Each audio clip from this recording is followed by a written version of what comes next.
So we had to dip all of that. So Saturday I was basically home doing cleaning. I came to work, so I went back home to do something. But I didn't do outdoor kind of. Next time, do the outdoor kind of a thing. I did some. I think my area, I don't know where they are now doing the. It's a new site, so they're now doing the drains. So we don't have a drains to be sealed. We've done it. I think they did it last week. They bent a bit of. Okay. We are the type where we burn our refuse. It's not good. We've been told not to be burning refuse. You know that. It's not good for the environment. But for the Hamatan and also for the environment, the ozone layer and all that. But we don't have a choice. I've complained about this before. If you forget the tricycles, so get a few of them. They'll come by. If not, that's what I say. Do and call for you, so they come by and pick your refuse. That is if you guys are prepared to pay. But I was excited with their response. I mean, a lot of people responded positively to the cleanup exercises. A few people who, for one reason or the other, decided not to partake in it. So you can realize that here in Kumasi, for example, somebody was asked to do maso in Tiasem. Oh, really? Oh, before the mayor. So he was squatting up and down. Oh, Joe, if you have the video, why don't you show it on social media, on what did Facebook? Do? He didn't partake in the exercise. He had opened the shop. So as soon mandatory? Oh yes, it was. That's why they said close your shops till 1 p.m. No, but I'm saying that is it something? Yes. So behind it. No, but David, it's different from. You see, I'm saying that if it's mandatory, is it legal? Because now you're asking whether it's legal or not. So mandatory. No, mandatory. No, legality cannot come into mandatory. Yes, it's a but then you say brand say So I felt that because I saw some people entering banks shouting on the banks. I felt that because David, you see, the multimedia got an away and no. See, I can't see a bit prema. So but as some of the MPs and some of the government were making it seem as if say I'm not saying that people shouldn't join, but I'm only saying that the approach. I mean, the gentleman, the Cape Coast, enter the pharmacy, everybody work out. Oh, I saw some people even in supermarkets. I thought there should be moral assuaging kind of a thing and all that. But again, it is kind of Exactly. That's where I wanted to end on. But again, listen, it was a good call. Oh yeah. And I appreciate the response that many Ghanaians heeded to this call. I was saying a while ago that yes, we've cleaned our environment somewhat, but are we going to stop littering? Are we going to stop dumping waste into our drains? Are we going to ensure that we do the right things going forward? Because if we do the right things going forward, we will not have to come back and say there's a national day for cleaning. Where we'll dedicate 2 days or even more than 2 days to do the cleaning exercise. Let's do the right things. Because as we don't do the right things, that is why we're having the repercussions where we have the flooding, we have the building collapse, we have people losing their lives and property. We should not be doing this in the next, coming year. It's very, very important. David, they should seize. I don't know whether you've picked that. The 10,000 building water. How many has been demolished so far? I have no idea. So it's for government to come and give us an update. The thing is that I remind you every morning. But government should give us an update on it as to what they've been able to do so far. How many houses have gone down and all that. I believe that government should be giving us updates. Leo just entered. Maybe Leo has it. Leo, the 10,815 buildings that were identified being waterways. You are a journalist. You are also our rashes as I don't when it comes to the morning show. How many have been demolished so far? I haven't had any update on that. Okay, so the two of you are confirming that. The two of you, you and David, are confirming that you don't have any information on the demolition. Not yet. But yeah, of course. Okay. But the gentleman that was doing a Dankuma Sword. So there's a story to it. Okay. When they were doing the cleanup exercise, he attempted to open a shop. And then they told him that he couldn't. And he just kind of walked over them. Okay. And then the area boys, those who have shops over there, the boys around, jumped him. And then Zuba saved him. Oh, okay. And then they said, well, this uncle is something the annual part. Oh, okay. That was what happened. And he was refusing to patch up. So they nearly lynched him. He was doing the massor. So it was even Zuba who intervened. Oh, okay. And then after that, there was like, hey, well, But even in the video, he was still said patch out. He was refusing to do it. But you went around. Generally, how was that? What was the compliance level? Oh, for my area, I didn't see much, honestly. That's Kwadaso. That's quite. I didn't go to the Kwadaso town proper. I just was around the market area. And then I went to Santas roundabout to the Malcolm area. I had forgotten that it was going on. Not forgotten, but I didn't know that most the of the shops on the Saturday on the Saturday morning. Okay. So when I got to Palace Mall, I was trying to go and get some groceries they were closed. Malcolm, all the big shops on that stretch was closed. I think I was just about 2 shops that was open that day. But that area, there's not a lot of activity that's going on there. So I didn't really see much. Okay. Yeah, but it was relatively quiet. Oh, I think the call was good, and I think that again the response was equally good. But I've seen some people who there's this guy. I've tried to get his name. He sounds Italian, and he organized a cleanup exercise in this area. He even called on some of the whites, the Caucasians, who part of the cleanup exercise. He saw some people just standing by watching, and he was like, "Which area was this?" It was this one. It's in Accra. Okay. And some white guy. And he was like, "Who eats kenke after the cleanup exercise?" A lot of people say, "Oh, we eat kenke." So he says, "Let's join the cleanup exercise." They did the cleanup exercise. No But this is a side issue. Why did you discover that anytime you do kefe or cleanup, you must eat kenke? I don't know. Oh, but after some people do kenke, some do wache. After workout, no, but naturally kenke, you feel hungry. Kenke is mostly, I don't know how we came to that conclusion. But it's kenke and wache. But they be talking about kenke and wache. Have you seen the blows some people have received over the weekend? Have you seen the videos? The blood soaked shirt. Yes. I'm actually picking intel, and I actually have a video on it on the Critical very soon that he has been rushed to the Mampong Hospital. It seems the injuries are quite serious, and some are reporting organ about the injuries. MPP thing. Yes. And David, for almost 24 hours after the fact, the Ghana Police Service also has not issued any statement. So anything is going. Was there indeed gunshot injuries?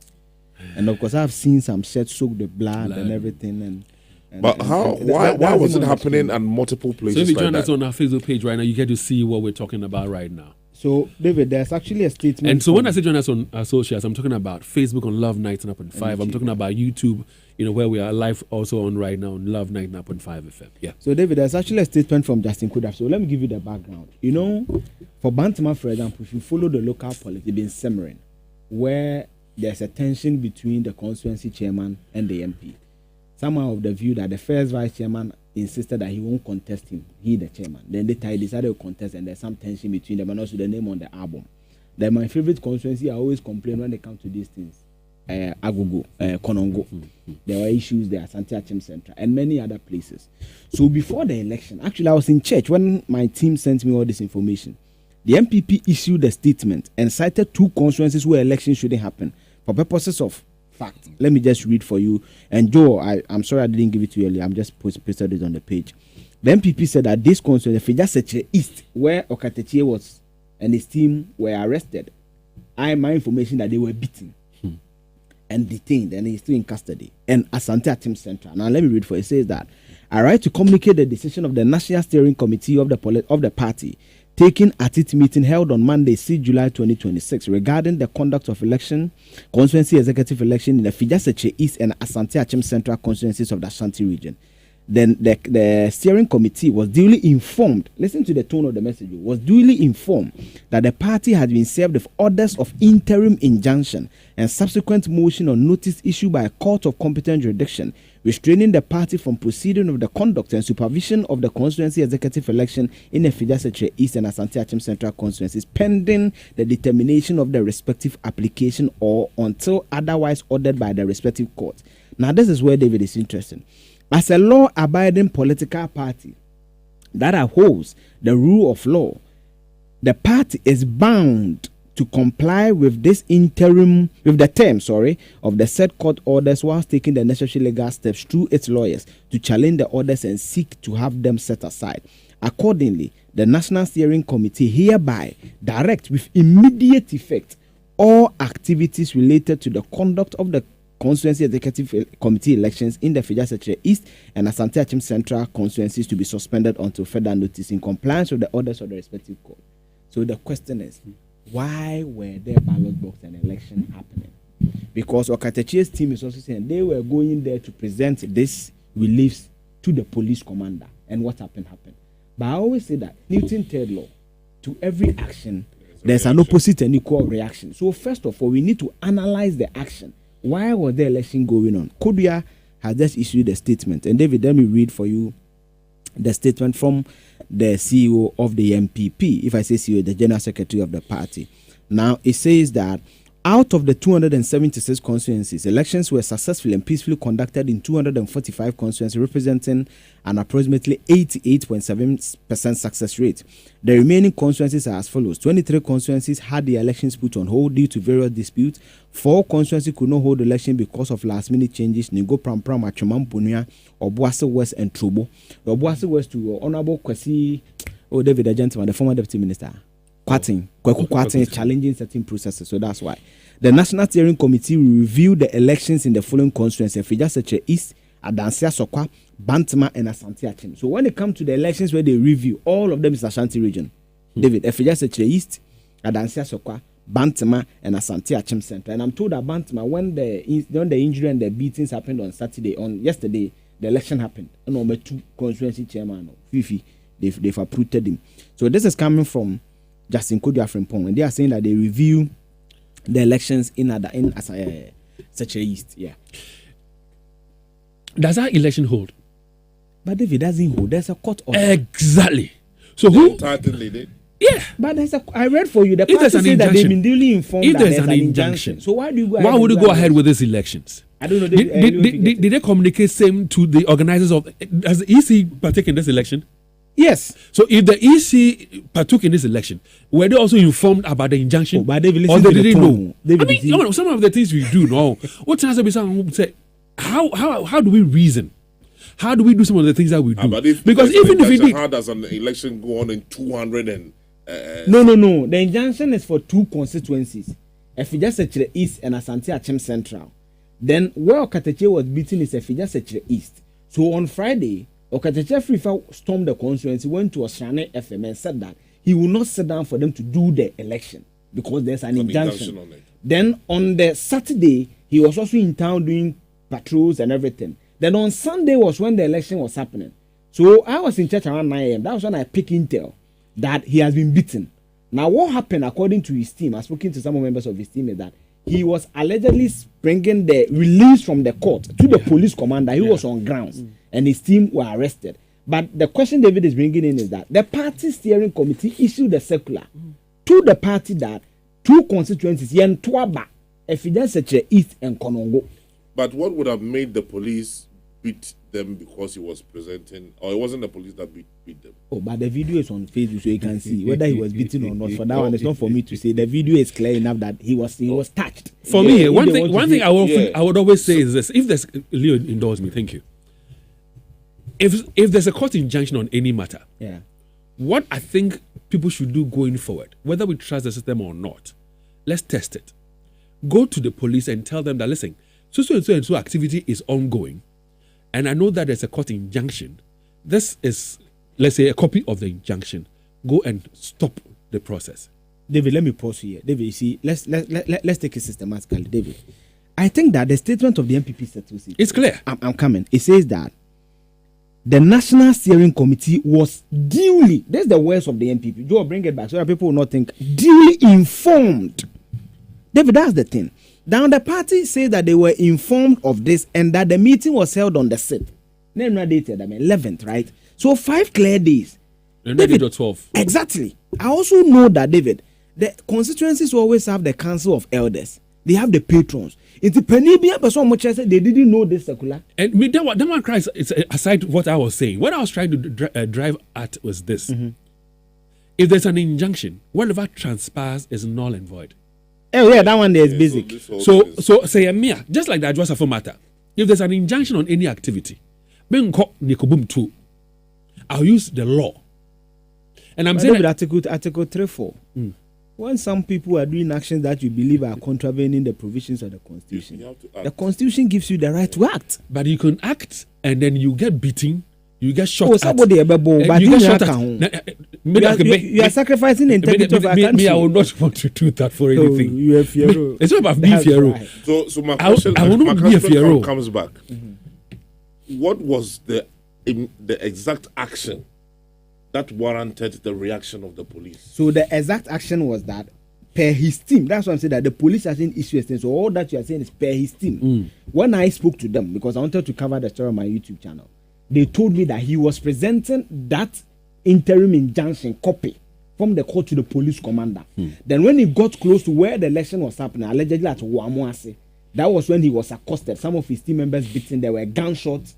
There were allegedly gunshot wounds. That was why he was bleeding. There's a lot of blank areas. Exactly. So that's what I'm saying. That the police. That's why he's saying that we need a police statement to clarify a few things. But again, listen, if people do not trust in our security system, then we need to also do something to improve upon the situation. Because listen, somebody just sends a message and says, David, forget the police and Council of Elders.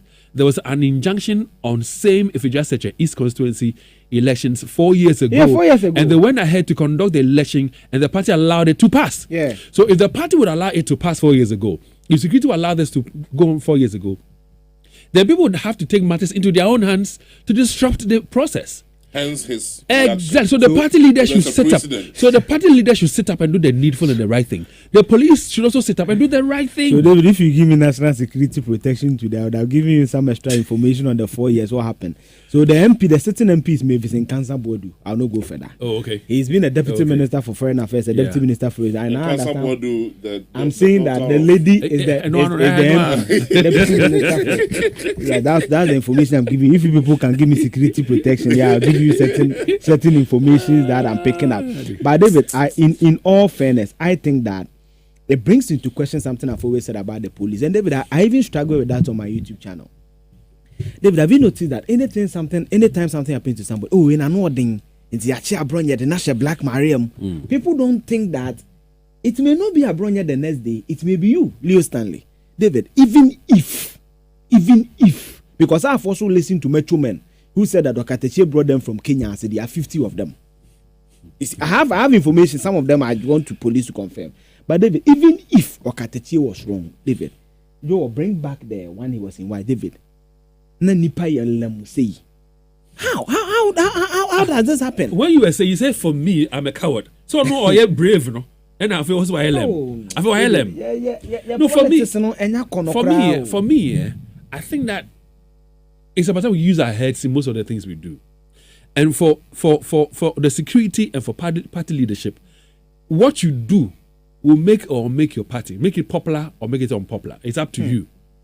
But you know that police officer who was also allegedly operating a brothel has been, picked up. Investigations are ongoing, and Godwin who speaks for the police says he's going to update the public on matters arising. He's not going to shield anything. He'll keep us updated all the time. So have they confirmed from the police preliminary checks? I told you last Friday that I had the confirmation. In fact, when I was speaking on Friday, you were asking me to hold on.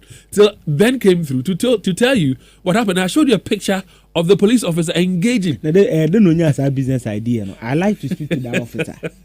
Chief Inspector of Police. He's a Chief Inspector of Police. Some of these policemen, they patronize these people. And they are the same people who give them information all the time. So, if you double in that, you get ideas. And I don't think he's the first one. He might have seen some other policemen do Seven security yes, and then he also went in. As much as I understand where you're coming from, all that you've said, what baffles me the most is for this man to have what we have come to be saying, the testicular fortitude, to engage with the KMA officials and say, "This don't demolish," and then move his bike to the KMA office to engage with Zuba. Coming to calm waters. Now have an investment in there. As but security personnel and this kind of business, it says, come on, how many times haven't you heard of Soja Bar? Yes, well, it's maybe Yakubu baby, a whole Soja Bar. They are doing all kinds of things over there. There was one at security for me. Security for me. Those who own the place. The ones who own the place, people usually know them. No. And so let me give you a story. There was one at. Indulge me. The story you would give. But what I'm asking is, the people who own those facilities, do they come and show their face and say, "I'm begging the regional minister, begging the chief executive officer"? This one was caught on camera, so that's you can say that. But I'm saying the ones that we know that are being operated by other security personnel. And I'm giving you an example. It was a Santasi runabout, when you are heading towards Cambridge International School. There are these shops and makeshift structures over there. Just behind that area, there was a bar over there. When you go there, the kinds of things that you will see there. It was like kind of a mini Bayakaswa. And one day it was turned down. Everybody knew it was owned by a soldier man. And I'm sure when authorities came in and trying to pull it down, he might have, But David, I think that David, professionally, there's a lot of things. Even on TikTok, you see uniform security person dancing. Sometimes they are doing this TikTok thing. Sometimes you see nurses in uniform. David, I'm not saying that don't patronize social media when you are a security person or don't have fun. No, I'll be the last person to say that. But I'm saying that when you are in uniform, I think that the moment you don your uniform, because who roll uniform, you go down, will be you a civilian. But the uniform gives you the powers of state to do so. I think that maybe professionally, there are professional bodies. That's why I said there's too much like because David, I see nurses shaking their bottles and they're in a uniform. For me, if I see all of these things must be looked at. For me, that doesn't bother me much. I'm not saying I'm not bothered. Much. What bothers me is for me to see a military officer in uniform, a police officer in uniform, to enter a drug den, to go and smoke and abuse drugs with the people there, to go and drink alcohol in a bar with the people, and then sometimes even leave their rifles behind. How can a policeman like with the AK-47 on your shoulder enter a Patesi bar? No, we are with the total. Half. We are with the total. Now, I know they patch they say. To the point where some of them leave their weapons there. Yeah, there was a story like that. Yeah, there's one area. The same. This around Patasi, where there's this fish pond area there about where the boys go there and do their business. The policeman came there, smoked with the boys, got high, and then left the place and left his rifle AK-47 over there.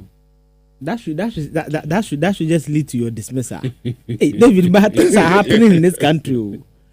Boy. Why you say so? Sorry, you need to refi. So it doesn't come as a surprise that the recruitment exercise that took place last. Some of them are challenging. Some of them say they will sue the minister. That's for them to but I'm saying that it's based on the report, the findings in the test done. That we're told that a majority of them, 1,300 or so, are hooked onto some substance or some drugs. But David, you remember I've shared the story with you about a friend who was getting married, had to go to some of these tests and found something that. I mean, his lifestyle, he has never been promiscuous in this. So, David, I think that maybe instead of, yes, there are some of the time today, maybe bad people, baddies, whatever. But David, I think that maybe our barbering shop, this pedicure thing springing up to, we need to have a conversation about it. But wait. When the minister was explaining, he did not say they informed those who have these infections directly. And I'm not sure it is on whatever reports that they gave them. But they said if you want to find out, then you can apply and then they can tell you. But the people on TikTok are saying that they haven't seen any name mentioned. Exactly. So if you're going to sue, what are you going to say? No, they are saying that. They are saying that some of them who have been rejected are trying to say that they don't believe those numbers. Your name was not mentioned. They are saying that they intentionally put who's the first almost started with the opioids. If you remember, that's the argument. I'm not saying I believe in the argument. I'm only saying that they should go to court if they want to test the law. But there has been provision that if you think they are saying this X amount are on drugs, have these kind of infections, even hepatitis B, cry there. But I'm saying, I'm saying, I don't get the point, Crab. I don't get their concern. If you think they are denying you of employment, and this one is a shenanigan, and you're come say, me am founding a bra. Testing him. No, but I don't think Leo, again, I don't think that all the people that have failed as a result of the fact that they abuse drugs or have one sickness or disease or this or the other. Point I think there could be other reasons. If you have a flat foot, for instance, you cannot be a security person. You are not getting them. Or your height or they whatever. They are basically saying that. For me, I will not waste my breath on this. They can go to court if they so wish to. So you are denying them airtime because I said they can go to court if they so wish. But what I'm saying is this. The interior minister did not mention Akwesi Mensah has this condition, that condition. But have you seen that people have taken issue with him announcing it, him making those proclamations public? Why should What's the big deal? There are some people who question the medical ethos. They have the right to. Like I'm saying, he hasn't mentioned you are questioning the one that doesn't go in your favor. No man, their own question. I'll tell them. Dr. Ati, is listening. He says, well, David, I heard you guys talking about the cleanup exercise in Kwadaso. Our community, Diamond Valley, the Chemoso, in the Kwadaso municipality took part in the exercise. We invited the MC and I asked him, great, but did he attend? He sends a picture of the MC, joining the cleanup exercise as well. So it's a good thing. It's a good thing. Yeah. Honorable SCB, right? Yeah, SCB. It's now time for us to bring to you the very latest from the world of sports. England, they had a scare against Norway, but they made it to the semis. Love in the morning on Love 99.5 FM. Hallelujah, it's morning. Good morning. It's a wonderful brand new day. Good morning.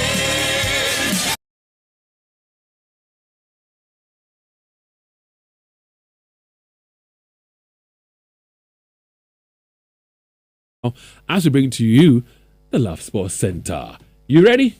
Here we go. Kojo.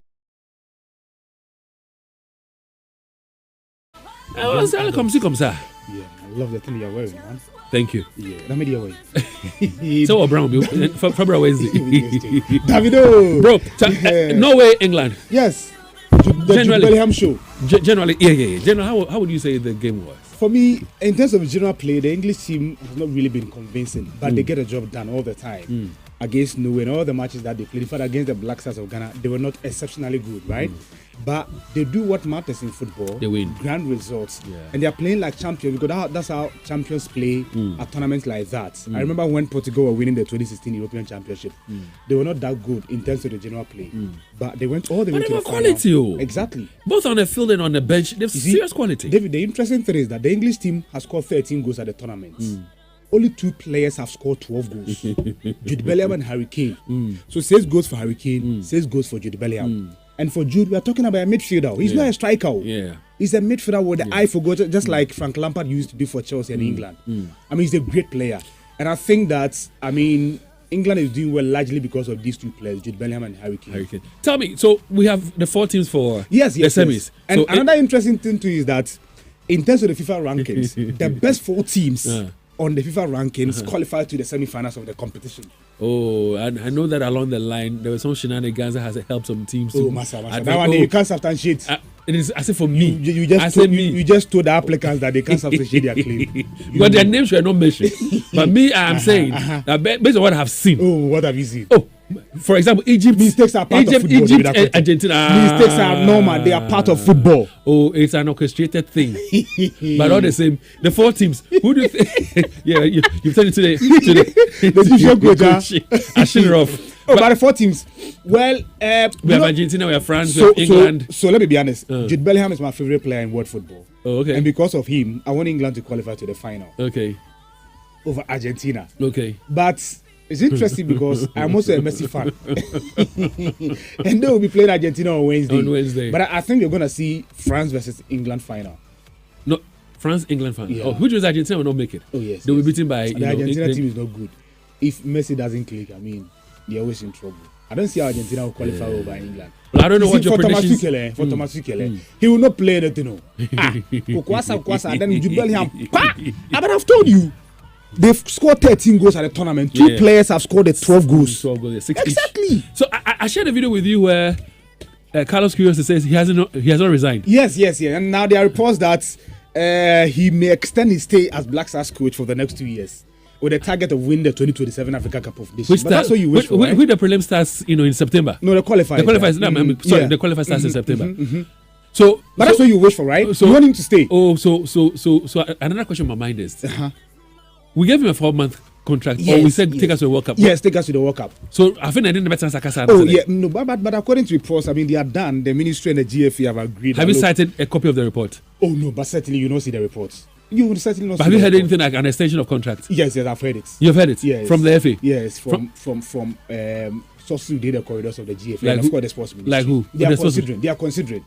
they are considering. In fact, they want a man, but you want a man to stay, right? Do you want him to stay? Do you want him to continue? Based on what he did in our last match against Colombia, You change your mind. but Why are you not giving the benefit of the doubt because David Akwete? In all honesty, this is a guy who picked the job 2 months to the World Cup tournament. I appreciate what he's So done maybe, with the Black Stars. maybe when we If get you him listen on the long term, what I want you to do for me is to ask me why I said I changed my mind after the Colombia game. So now why? Thank you very much. 24 minutes past 7. I am saying I don't fancy him anymore. Okay. Because he seemed to me he was not a man of himself. Really? For Jordan to have played 72, 74 minutes. The Jordan one is serious. For the selection he used against Colombia. We will force him to change his mind. Charlie. Well, you can't be playing Jordan 90 minutes in all the matches that you played. Even when we are chasing games, that one day we will force him to change his mind. I've qualified. I said they need Jordan. You know, We are not talking about the day you now. But the difference is you dictate man the DBC. But for the AFCON qualifier, it's very likely we have Kudus Mohammed, Jiku, You know, and then they will be back, team, but they'll be back. But the coach, if he's dictated to, nobody will do that. So don't worry. That's not a problem, man. Queiroz is a Portuguese tactician, top notch. oh, he is top notch, but he would succumb and put Jordan in there. He will not.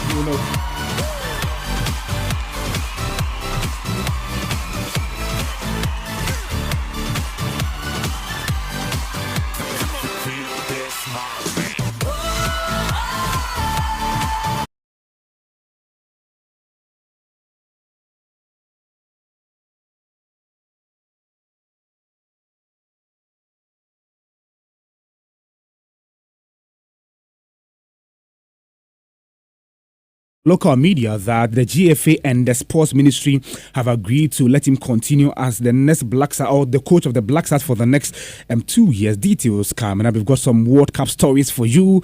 And now the semi-final pairings have been confirmed. France will take on Spain on Wednesday, but before all that will be England versus Argentina. Wow, what a day that we'll witness tomorrow. Before we get into the stories that I have for you this morning, let me say a big thank you to Bigo Energy Drink. You know, we brought you Bigo soft drinks and you embrace it with love and loyalty. Now we are proud to introduce to you the all-new Bigo Energy Drink. It is a non-alcoholic carbonated drink enriched with taurine, ginseng, and inositol, so 3-in-1, packed with an invigorating blend of natural ingredients. Bigo Energy Drink is a refreshing and energizing drink, perfectly suitable for an active lifestyle. Bigo Energy Drink is refreshing and highly effective for rehydration and energy replenishment. So anytime you feel like taking an energy drink, reach out for Bigo Energy Drink and feel the difference. You can get Bigo Energy Drink from all supermarkets nationwide, and for bulk purchases, please contact Trillium Industries on 0322 190-877 0322-190-877. Bigo Energy Drink. Live a life without limits. I just wanna feel this moment. Let's get into the details now. And Carlos Queiroz is set to remain in charge of the Ghana national team after the Ghana Football Association and the Ministry of Sports and Recreation agreed to retain the experienced Portuguese tactician beyond the expiration of his initial 4-month contract. Ghana Sakanet is reporting following consultations between the two institutions after Ghana's campaign at the 2026 World Cup. Both the GFA and the Sports Ministry settled on Queiroz as the right man to continue leading the Black Stars into a new era. The veteran tactician, according to the report, is expected to sign a 2-year contract with his primary mandate being to guide Ghana to victory at the 2027 Africa Cup of Nations. Meanwhile, the Ghana coach over the weekend was quick to clarify speculations about his future, claiming he has not resigned as coach of the Black Stars. You did a very great job. You did a very great job. Ghana is proud of you. That's your father? Oh, the chuku of it. So you are giving him the motivation chuku. So congratulations to you. You did a very amazing. But why did you resign? I didn't resign. We see a news that you resigned. I sent my message of gratitude. Yeah. Oh, not resign. Ghana coach, good luck. Thank you. So that was Ghana coach Carlos Queiroz, clarifying that he has not resigned as coach of the senior national team. Despite the clamor by a section of Ghanaians for Queiroz to be maintained, former youth and sports minister Nilante van der Boer has raised some questions about some decisions he made during the World Cup. Listen. I think I've given Kyrgios credit, but there is no way you can change four consistent players in the team in the next match and hope to have the same result. You cannot. You understand? Unless Ajete was injured and could not play, I didn't know why you could substitute Ajete with Lukasen. Because Ajete and the other boy Opoku had played 2-3 times and they've built some cohesion, some understanding. Yeah, Minkovabo. Use that. If you change all of a sudden, so you could see that there were situations where the two of them were clashing. Lukasen and Opoku were clashing. 2, you have changed the keeper. Asari may have developed a language and a sort of form this thing with them for the 3 matches. As soon as you change, you've totally disturbed the chemistry of the team. All right, here the voice of former Youth and Sports Minister Neil Lanti van der Poel speaking on some decisions Black Stars coach Carlos Queiroz made during the 2026 World Cup. Now, Ghana international Gideon Mensah has completed a move to Bundesliga side FC Cologne on a 2-year contract ahead of the 2026-27 football season. The 27-year-old left-back arrived at the German club as a free agent after ending his 4-year association with French Ligue 1 side AG Auxerre, where he established himself as a key figure in the team. Mensah's transfer comes on the back of an impressive FIFA World Cup campaign in North America, where he featured in every minute of Ghana's 4 matches. The former Red Bull Salzburg defender became available after his contract with Auxerre expired, with both parties unable to reach agreement on extension. Here's Gideon Mensah speaking after sealing the move to the German Bundesliga side.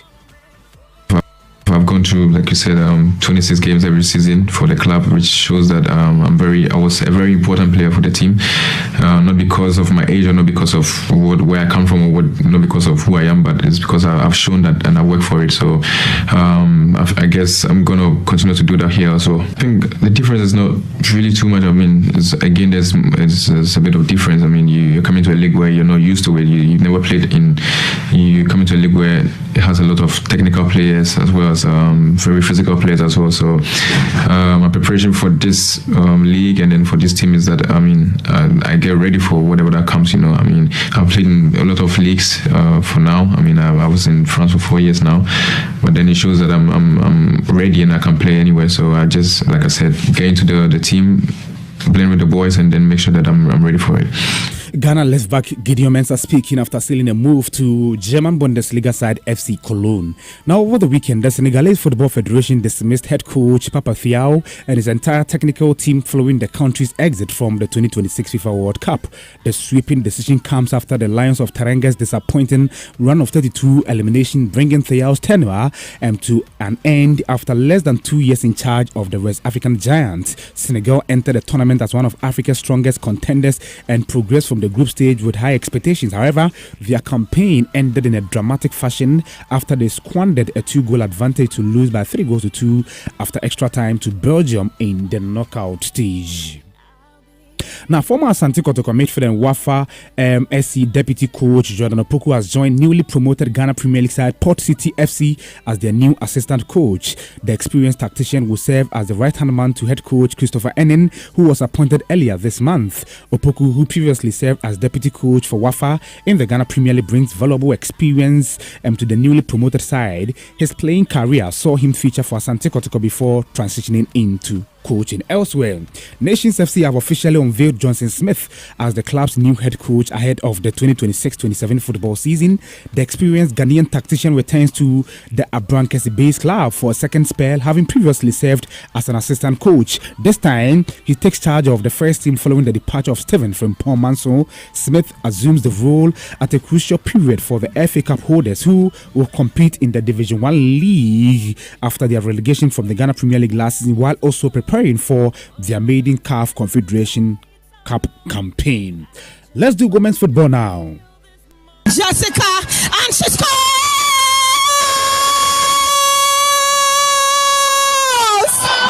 Jessica Pierre-Samoa puts the icing on the cake. Job well done. It is all over. The Black Maidens are back to show the world after missing out on 2 editions. Good news for the Black Maidens, and of course Ghana's Black Maidens have booked their place at the 2026 FIFA Under-17 Women's World Cup after defeating Senegal 7-6 on penalties in a thrilling final qualifying match at the Accra Sports Stadium on Saturday. The Black Maidens showed tremendous, character to recover from an early setback before prevailing in a penalty shootout, with the second leg ending 1-1 in the overall tie, finishing 2-2 across both matches, with the aggregate scored at 2-2 and the qualification format requiring no extra time. The contest went directly to a penalty shootout. The 2027 or the 2026 FIFA Under-17 Women's World Cup will be staged in Morocco from October 17 to November 7, with the Black Maidens now set to proudly represent Ghana on the global stage after an unforgettable qualifying triumph. Here is assistant coach of the Black Maidens, Bashiruddin Samunu, after the victory. First of all, I want to say a big thank you to Allah for giving us this victory. And I'll say a big thank you to our players too. They showed strong commitment. Their resilience was very high. They did well. They were focused on what we taught them, and we got the results. And again, I want to say a big thank you to the whole Ghana for supporting us from day one till today. We are happy we got a good result that we thought that we could have walked over in the regulation time, but a team was also prepared for this encounter. Throughout the game, we were focused on winning the game before thinking of penalties. So throughout the game, we're still focusing on why we are playing. And indeed, when you are playing such games, you don't say it is over until it's over. So we're still focusing until the whistle ends.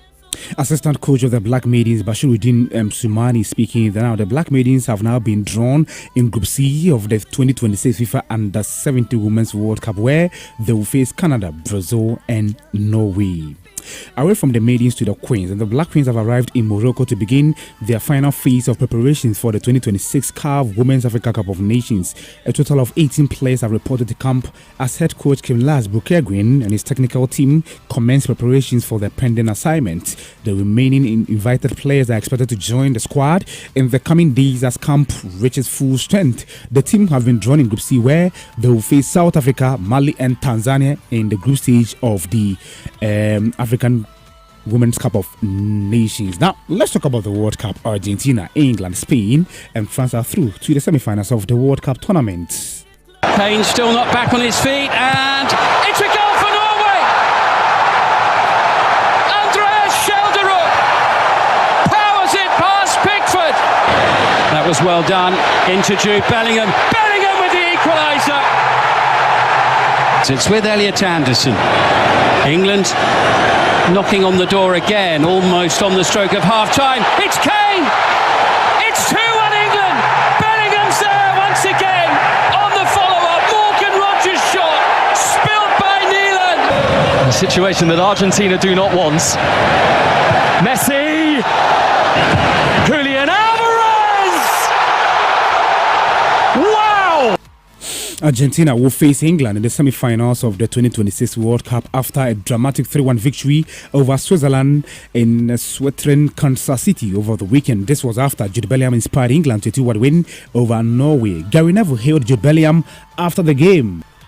He has been absolutely sensational. Honestly, it gives me goosebumps to watch a performance like that. I don't think I've ever seen an England player have an influence in a tournament like that. And I was with Gazza in 96, I was with Rooney in 2004, and with Michael Owen in 98, and I watched those things live, and I've never seen anything like this. This is absolutely exceptional. It is of the highest level. The doubts before the tournament, which to be fair, the few of us that are working on So that was former England defender Gary Neville speaking on Jude Bellingham. Now, away from that, France also beat Morocco to set up a semi-final, a meeting with Spain, who beat Belgium. So France will play Spain tomorrow, while England take on Argentina on Wednesday. Pundit Simon Jordan says teams must do more to stand a chance against this French team. Listen. No, not really. I mean, they're very good. I mean, they struggled a little bit against Paraguay for a variety of reasons, because Paraguay made it very difficult for them because they wanted to kick them, but also because they denied them a lot of space. I was disappointed in the Moroccans. I expected them not to beat the French, but I expected them to test them a little bit more, and they were quite passive. Now, some will say it's because they weren't allowed to be any other way because the French were so good. Well, they certainly were in the second half, but not so much in the first. Yeah. No, not really. But I think they've got to. When someone really wants to try and have a go at the French and really put the French under pressure, we might see a little bit more out. So that was Pandit Simon Jordan speaking on the French team. Let's wrap up with Wimbledon because Czech youngster Linda Noskova recovered from missing 5 championship points to beat her friend Karolina Muchova in an extraordinary and dramatic Wimbledon final. In fact, she won 6-2, 5-7, 6-3 for the men's division. Jannik Sinner successfully defended his Wimbledon title with a 4-set victory over French Open champion Alexander Zverev on center court. World number 1, Sinner won 6-7, 7-6, 6-3, 6-4. Here's Sinner after winning the crown. We both started off very well, serving very fast. We prepared, in the best possible way, me and my team. So I have to thank, obviously, the whole team, the whole support I get, from the whole box. My mom and I see her. She left the stadium a couple of times, and it is being a player. It's not easy, That was Jannik Sinner speaking after winning the 2026 Wimbledon, bringing an end to the Last Sports Center, powered by the Last Sports team, brought to you in association with Bigo Energy Drink. Live a life without limits. More news for you on Facebook at LEV 99.5 FM Extra. Later today at 3:05 p.m.